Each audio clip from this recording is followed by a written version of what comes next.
ഇന്ന് വൈകുന്നേരം നല്ല കിട്ടിലൻ മഴയായിരുന്നു കേട്ടോ. അപ്പോൾ ഞങ്ങൾ മഴയൊക്കെ ആസ്വദിച്ച് അങ്ങനെ വരാന്തയിൽ ഇരിക്കുമ്പോഴാണ് നമ്മൾ അനിയൻ ഷെഫ് വന്നിട്ട് അവന് വിശന്നിട്ട് വയ്യേന്ന് പറഞ്ഞു.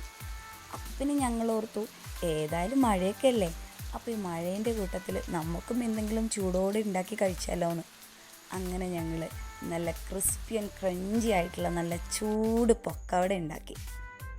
അടിപൊളിയായിരുന്നു കേട്ടോ. പിന്നെ അതിൻ്റെ കൂടെ എവർഗ്രീൻ കോമ്പിനേഷൻ ആയിട്ടുള്ള നല്ല ചൂട് കട്ടൻ ചായയും കൂടെ ആയപ്പോൾ പരിപാടി കേമം.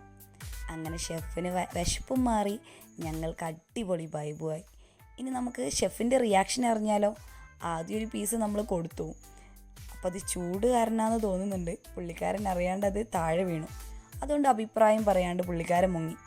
എന്താണെങ്കിലും സംഭവം അടിപൊളിയാട്ടോ, ഉള്ളൊക്കെ നന്നായിട്ട് വെന്തിട്ടുണ്ട്. എന്നാലും നമ്മളങ്ങനെ വിടില്ലല്ലോ. എഗെയിൻ നമ്മൾ കൊടുത്തു. അപ്പോൾ പിന്നെ പുള്ളിക്കാരൻ അടിപൊളിയാന്ന് പറഞ്ഞു. പിന്നെ എല്ലാവർക്കും ഇഷ്ടമായി. അപ്പോൾ നിങ്ങൾക്ക് ഇതിൻ്റെ റെസിപ്പി അറിയണമെങ്കിൽ നിങ്ങൾ കമൻറ്റ് ചെയ്യുക കേട്ടോ. ഏതായാലും സംഭവം ഉഷാറാണ്, അടിപൊളിയാണ്. അപ്പോൾ വീഡിയോ ഷെയർ ചെയ്യാനും ലൈക്ക് ചെയ്യാനും മറക്കല്ലേ.